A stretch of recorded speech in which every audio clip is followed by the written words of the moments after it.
ஒரு நாள் வரப்போகிறது, இந்த வாசல் அடைக்கப்பட போகிறது.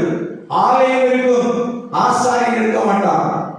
ஆலயம் இருக்கும், ஜெபிக்கிறவங்க இருக்க மாட்டாங்க. ஏனென்றால் வசனம் கேட்க கூடாதபடி ஒரு கொடிய பஞ்சகாலம் வரப்போகிறது.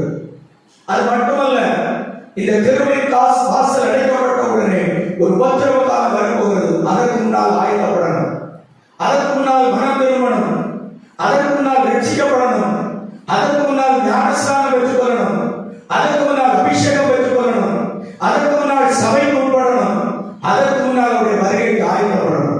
ஆண்டவராக இயேசு வந்த பிறகு, கதவு அடைக்கப்பட்ட பிறகு எங்களுக்கு தரம் ஆண்டவரே, எங்களுக்கு தரம் என்று சொன்னால் உங்களை நான் அறியேன் என்று சொல்லுகிறார்.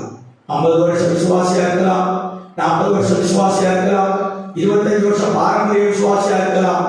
உன்னை எனக்கு தெரியாதுன்னு ஆண்டவர் சொல்லுவார். நீ யாருன்னே எனக்கு தெரியாதுன்னு சொல்லுவார்.